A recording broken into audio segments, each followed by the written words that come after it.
Robert, thank you very much, and thank you to all the incredible organizations that have come together today and are such great champions of our democracy. It is a delight to be with you.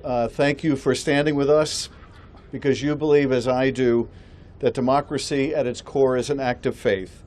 Faith in the improbable experiment in self-governance that we call America. Faith that our people possess sufficient wisdom and virtue that we can govern ourselves and that we don't need to be ruled by a despot. A belief that elections should belong to the people and not to the highest bidder. The conviction that government should serve all of us, not just the most powerful, not just the most well-connected. This year, indeed, this last decade, that trust, that belief, that faith has been battered. Battered by corruption, battered by the dominant influence of megacorporations, battered by a president who treats the rule of law as an inconvenience and self-enrichment as an animating purpose. But battered does not mean broken. And today we take a step towards rebuilding faith in the resiliency of our democracy, brick by brick, one safeguard after another. Today I'm introducing the Protecting Our Democracy Act.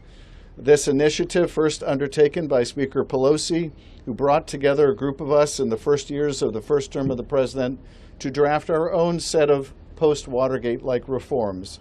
This legislation, if passed, will enshrine into law the guardrails that Donald Trump has so gleefully torn down and establish new ones to prevent future abuses of power.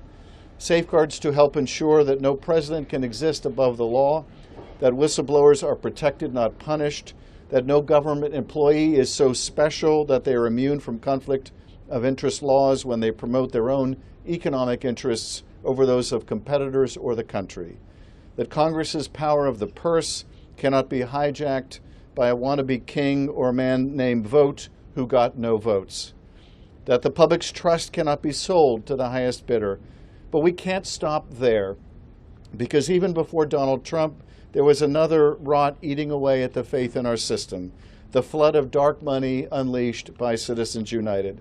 That decision told Americans their voices could be drowned out by a billionaire's checkbook. It turned elections into auctions. Today, it told everyday citizens they were competing with corporations masquerading as people. So I'm joining my colleagues to reintroduce my constitutional amendment to overturn Citizens United, as I have for many years, to once ago affirm what should be obvious, that our democracy is not for sale, that the power of an idea should never be measured by the size of a bank account. These are not partisan measures. These are, in my view, patriotic ones. And I'm determined, all of us are determined, to rebuild the bulwark of our democracy so that future generations inherit a republic stronger, fairer, and more just than the one we have now. Lincoln called this nation the last best hope for mankind.